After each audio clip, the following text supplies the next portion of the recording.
just like that diamond. Hey, welcome to our channel, guys. And we're just gonna let him go, let him course venomous.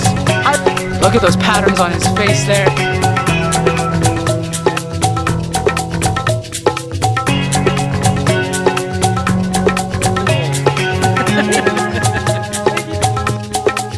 Awesome. Yep. Okay, guys, Get out there. let the adventure begin. Good day. So we're here at Elliot's for pets today. It's going to be a very, very, very interesting episode. Lots of reptiles in there, and he knows the owner, and the guy said we can go in and shoot. Now we have it after hours, so there's no more public there, so we can go straight to the reptiles and we can show you what's going on here. We are so fortunate, and thank you so much to Elliot's for Pets. We really owe it to Elliot's. It's amazing. He just said, come in guys and just shoot what you want. So we're just gonna go for it. We're gonna have some fun. Let's do it. We're gonna have some fun.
Okay, Joe, so tell me, what are we doing today? This is so exciting. There's so much to do here. I mean, Oh yeah, so just take a look around. So today, we're gonna go through each and every reptile and talk about the proper care that goes into keeping these animals at home.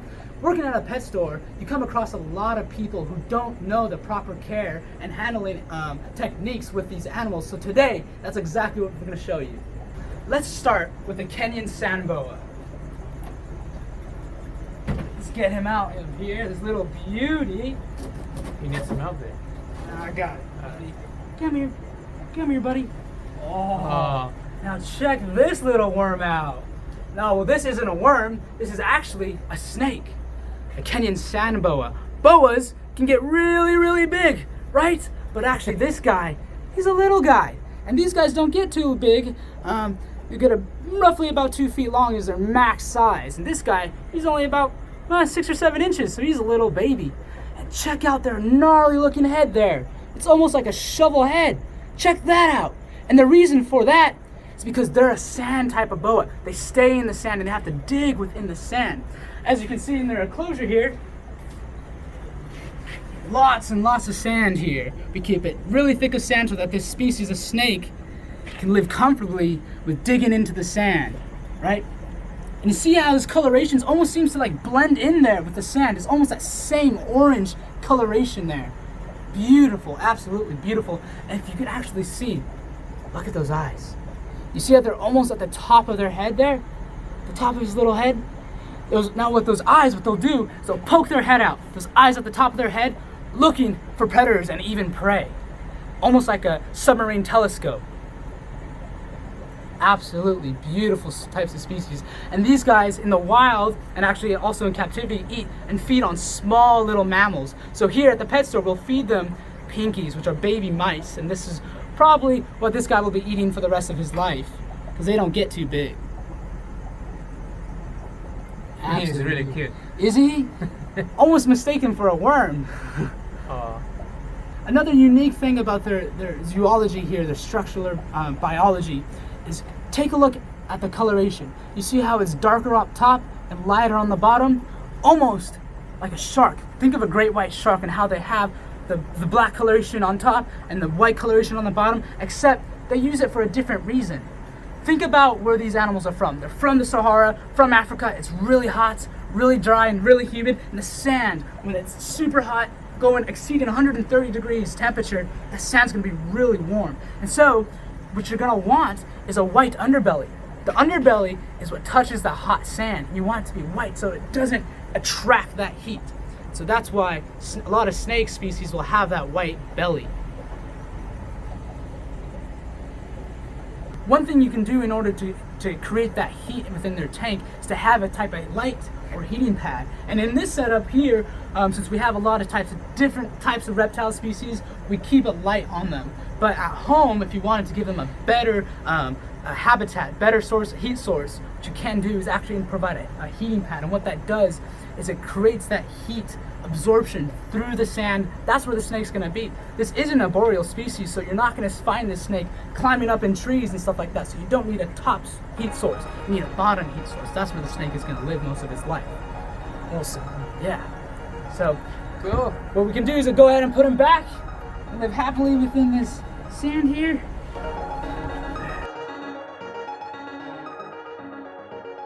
Next up is another cute type of reptile species, a Sulcata tortoise. Let me go get him.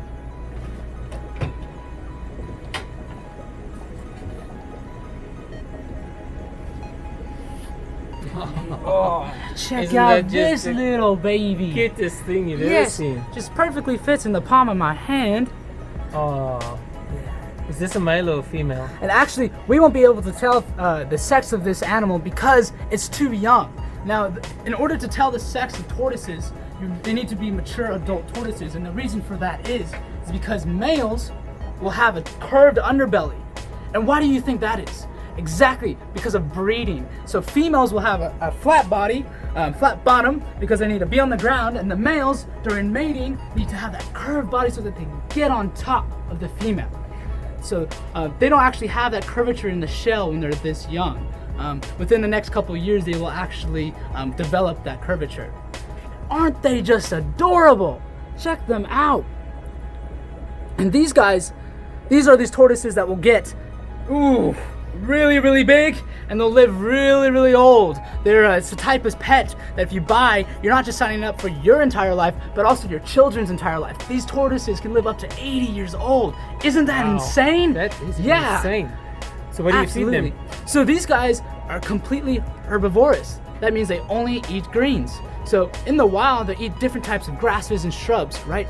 So in captivity, we don't have technically the native shrubs and stuff that we can feed them that they would eat in the wild. So here in captivity, we feed them all types of leafy greens like romaine and kale and spinach. Those are the 3 best types of green lettuces that are best for them. And it's really important that you try to pick the most juiciest type of greens. It's because tortoises don't actually drink liquid water. In the wild, they can actually go their entire lives without seeing a single drop of liquid water. So, and they actually get all their moisture from their food. So you need to really pick really juicy and hydrated leaves that have lots of water in them. So when they eat them, they actually are also getting their hydration. And what are you doing, little buddy? You're trying to move around? Are you a little shy to be on camera? Oh, me too. That's all right, though. We'll get over it together, huh? Oh, he's cute. Yeah, he's a little cutie. So what's really important for the housing of these guys is actually the heating and lighting. This is the #1 thing I see working at a pet store that is improper care, and that's the UVB lighting. Tortoises and other types of desert-dwelling reptiles need UVB, and what that is, it's the vitamin that we get from the sun and they get from the sun. They soak it up through their skin, create that D3 within their body, and it's great for their shell growth and bone growth. Without it, their shell will actually concave in and become as delicate as glass. So it's very important to get that UVB and lighting for these animals. So up next, after this guy, we're gonna see a ball python. Let's check it out. Hey, buddy.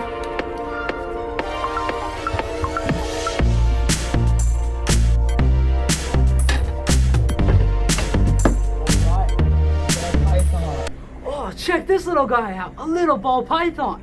Isn't he beautiful? Check out those dark colorations here and those brown, beautiful colors all throughout his body. Oh, absolutely stunning. Yeah, this guy is a normal little baby ball python. As you can see, he's a little shy, and he's not balling up though. But check out those big eyes. Whoa. So these guys, since this guy's a little one, he's gonna be feeding on little mice, right? Like we said, those pinkies and those fuzzies, those are those baby mice that he's gonna be able to open up his mouth.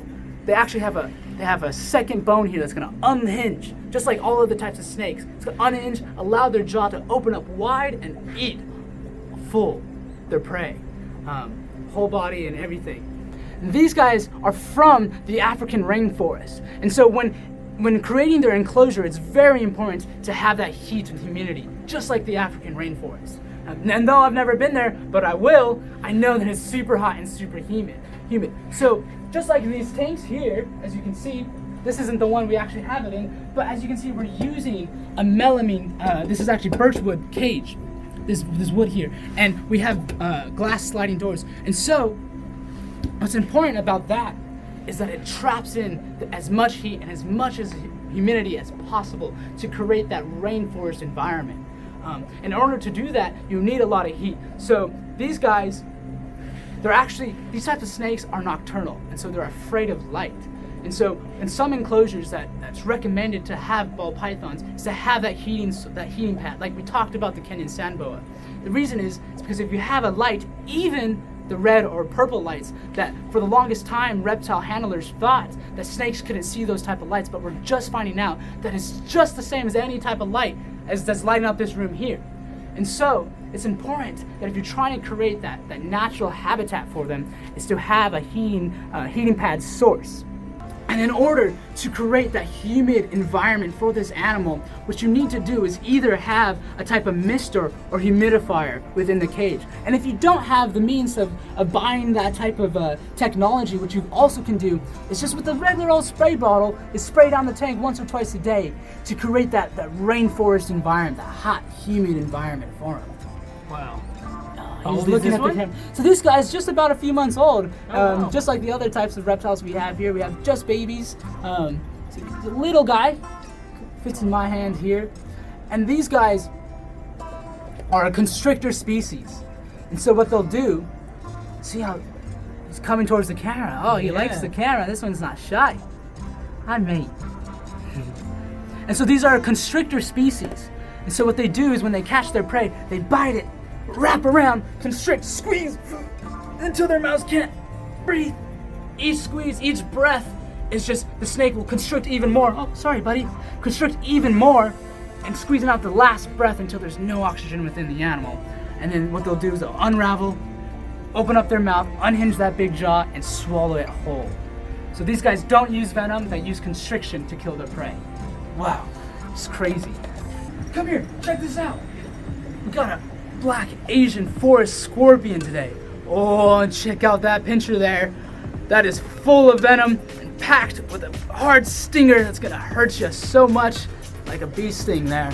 And check out those massive meaty claws. Woo! You don't want to get clamped on by that thing, do you?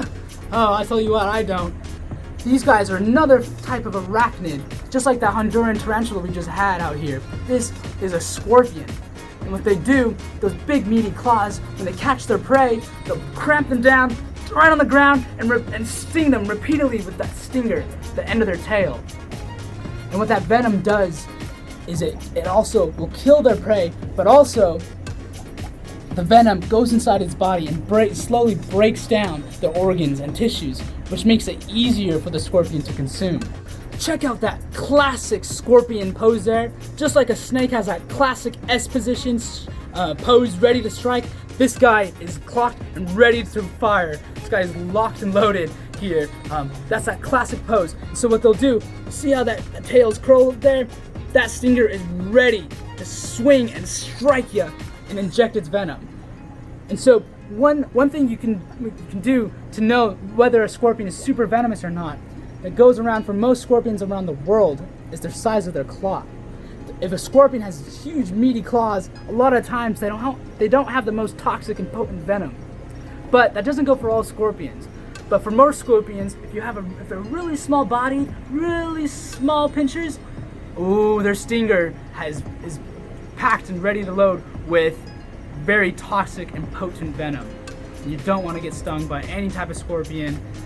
Their venom can range from anywhere from a bee sting to basically venom that can kill you in a matter of minutes. Oh wow. Stay away from I scorpions. didn't realize that. Yeah, scorpions are very Wow. deadly. But this guy's just got a little bit of venom in him. So it's gonna be discomfort on this one. Yeah, just a discomfort like a bee sting, really. But I hate bee stings. I'm allergic, my friend. So a bee sting can be really bad in my books. Wow, beautiful, beautiful, beautiful. Classic pose there. Absolutely stunning.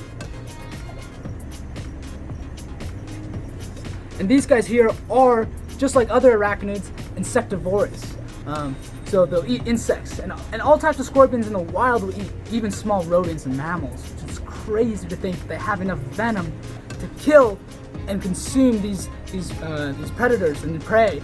I mean, if they can kill a grown human being, then they can kill these types of prey as well. Whoa, whoa, whoa! Come back here! Come check this out! We got a Honduran tarantula. Oh, and isn't she a beauty? Hi there, sweetheart. Oh, it's all right.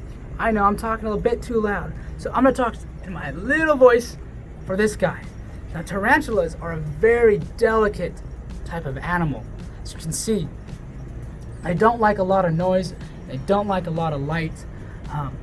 These guys are from Central America, from Honduras. And so they're from a rainforest. And so in their terrarium, you're gonna need it to be like this hot and humid environments. There's a lot of arachnids love those hot and humid environments. And these guys will also feed on insects. They're insectivorous. So when we feed them here are little crickets and stuff like that. They'll also eat worms and roaches and any type of other insect. And I'll tell you what, tarantulas used to give me the goosebumps just even looking at them. I used to be so deathly terrified of them that I would run across the room if I saw one in the house. But now, as you can see, I just love them. And the reason is, it's because I was so terrified of them that I knew that if I had one as a pet, I would enforce myself to love these type of animals and find out just how caring and slow and delicate these animals are. They're not out to hurt us like I used to think they are. They're not out there to bite everyone. They're actually a really sweet type of animal. Oh, crikey, what do we have here, mate? Well, Joe actually talked me into holding one of these. I'm sort of okay with spiders. The big ones, but it's more snakes. I don't think I'll hold a snake yet. He's gonna have to work on me on that one. But emphasis on the yet, right? So yeah, this is an awesome experience. I've never held one of these, and even though I'm from Africa. Yeah, you're doing a great job. Check how relaxed that tarantula is. Oh yeah, you're doing great. Good job. It's different being on this side of the camera. Oh, isn't it? Yeah. Don't you want to tell us a little bit about it? Yeah, this is a spider. Oh yeah, very great. I think let's give it back to you, mate. What's really unique about these guys is actually, you see how hairy they are? Tarantulas are full of hair, right?